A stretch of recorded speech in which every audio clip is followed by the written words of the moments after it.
start of my far ride.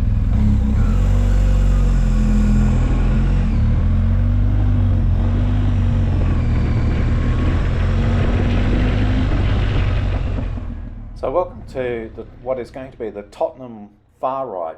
Now, Far Rides are an organised event.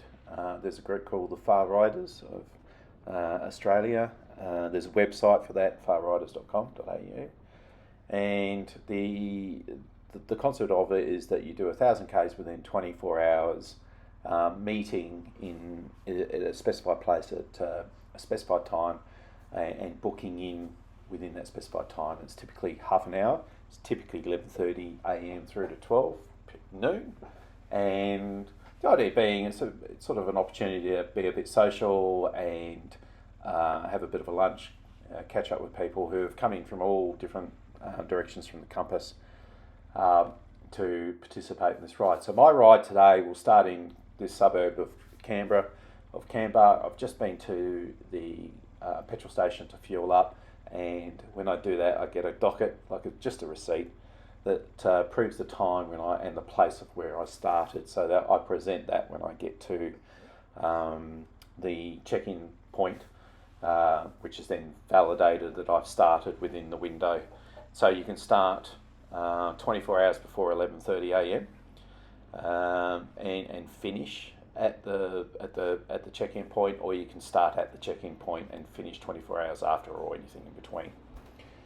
So, as I said, starting from Canberra, my trip today will take me out to Tottenham in the centre of New South Wales, and from there I will then ride on to Sydney's Northern Beaches, and that will be, according to my GPS track, 1,004 kilometres.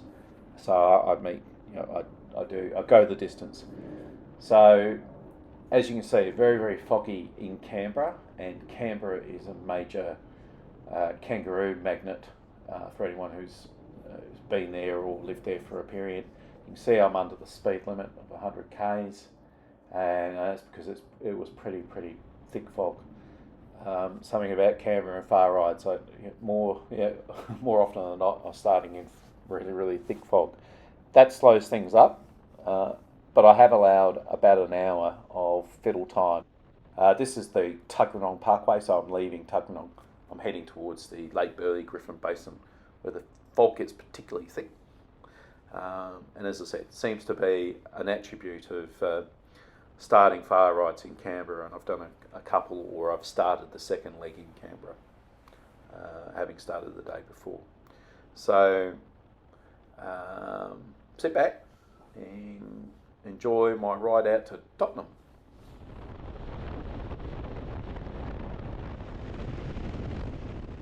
So the first thing that happens is that, as you can see, I'm still in Canberra, and it's much lighter, and the fog has lifted, which is great. Still a bit cold, but that's okay, I'm rugged up. But you can tell there's been a bit of delay already, and that's because for some reason I got a little bit sick. I don't know if it was motion sickness or anything like that, but I've just spent 15 minutes on the side of the road dealing with that. So I've lost my first 15 minutes while still in Canberra. So this is a good opportunity to introduce you to my setup. So I've got a Montana 700i inReach Garmin GPS, and that's my backup GPS to the main one, which is in the center console there. So left to right, that's what it looks like. On the far right there, I've got an iPhone. It's a backup device to my primary iPhone, which is today sitting in my tank bag. Normally it's in my jacket, but today it's in my tank bag. And it's going through the process right now of doing a bit of a handshake in terms of providing a location that becomes important a little later on.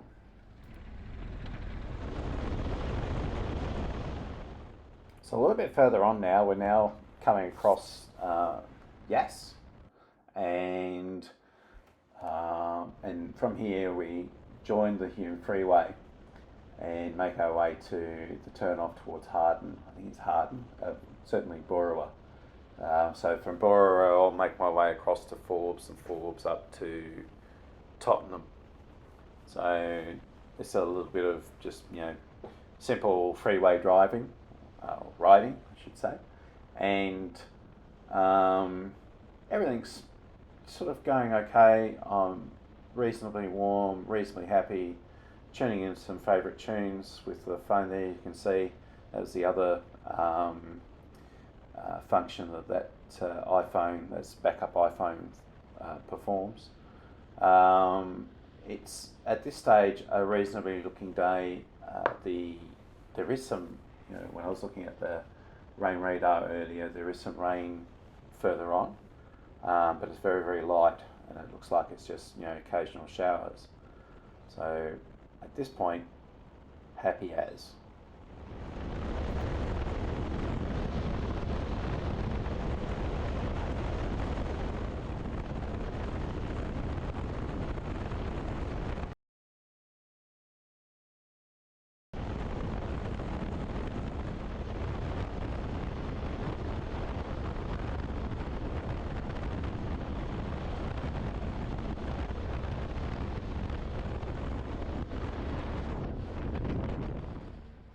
So now we're on the Lachlan Valley Way, and we're heading up towards Borra, and it's as you can see the day is looking really, really quite nice. The sun's out. I'm starting to feel warm. I have just gone over some really, really quite rough ground.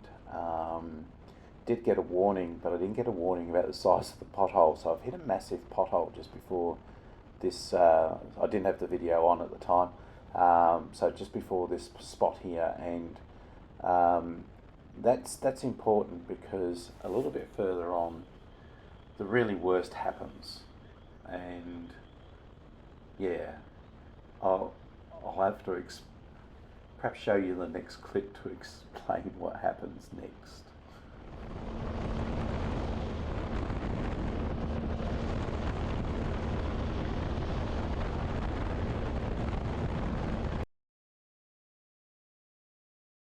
So, somehow my tank bag got open.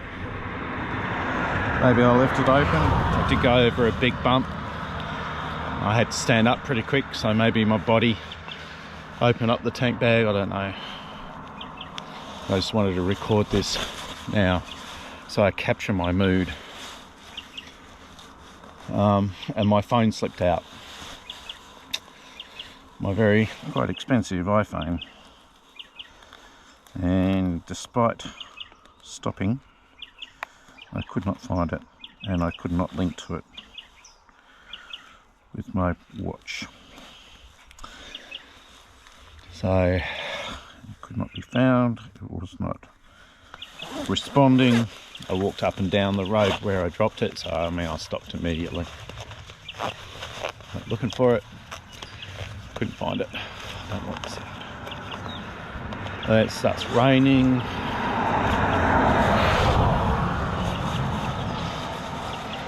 I'm just so over this trip.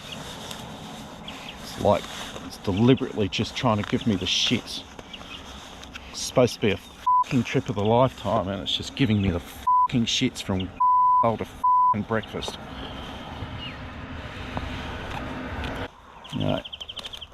I left knowing there would be challenges. Knowing there would be disappointments. And I told myself, there will be disappointments. Things will happen that you won't be happy about. Seriously, like for example, I've just put my gloves on and there's my helmet because I'm talking to you. How am I supposed to... Yeah, I'm going to roll this backwards. Sorry, Gerald. No, I'm not. Doesn't want to roll backwards. Alright. Roll you forwards. I'll see how you like that.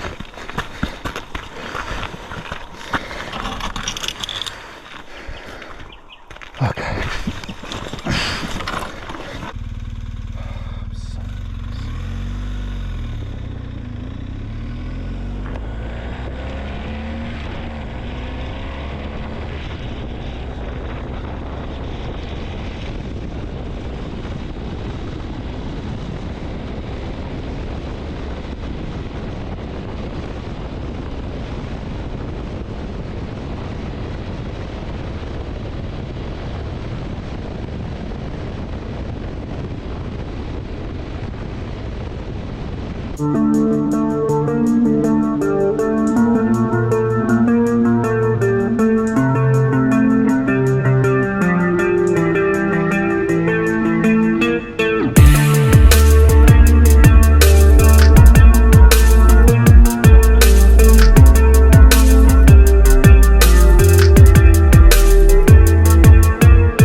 So we finally made it to Tottenham for the check-in, and I arrived in the middle of the window, having spent quite a bit of time looking for that phone. And anyway, with the help of a few friends, both my spirits were cheered, and with the purchase of a SIM card from the IGA across the road, I was once again in communication with the rest of the world using that backup phone, and very pleased that I had the good sense to bring it along, even though I was hoping I'd never have to use it. So from here, it was to turn around and head back to Sydney. So I had decided to keep going as well, which was a good thing.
Gone down a bit. Hey? It's gone down a bit.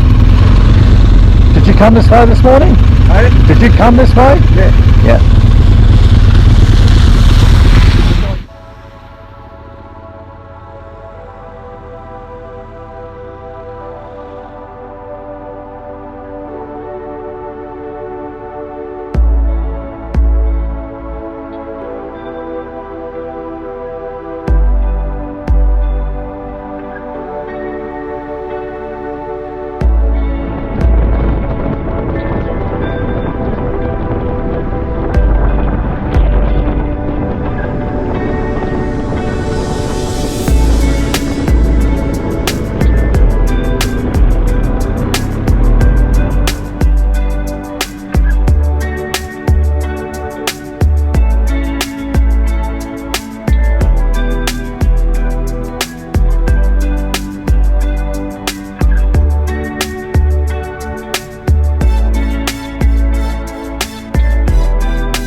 Well, 2 days later, well actually 36 hours later, a certain iPhone popped up on my Find devices. And since that iPhone had a plethora of photographs that I'd taken that had not saved to the cloud, even though it's now 340 kilometres away, round trip 700 k's, because I do a bit of a side trip to an Apple store, but my iPhone has popped up. And after a bit of debating, I've decided that I've got up really, really early on the Monday. This is after the Saturday of losing it. It's still talking to the rest of the world at this stage. And it's on the road near Borua. So the idea is to drive down, try and retrieve it before somebody else does, drive back to an Apple store and see if it can be, repaired, or at the very least I can get my data off it. Who knew? So here we are, we're back at the scene.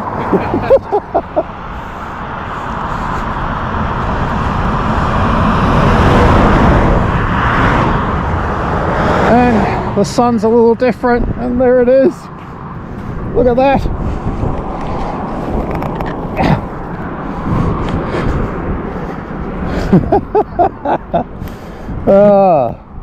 How fucking awesome.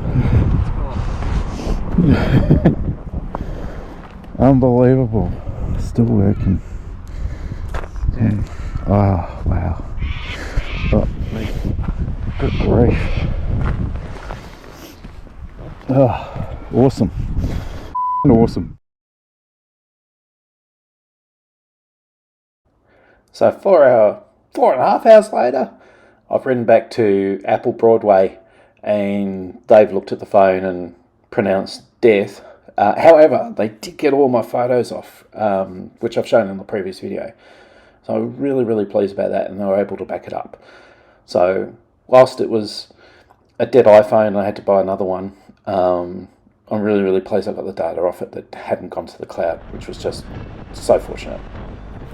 Plus, it gave me the opportunity to do this.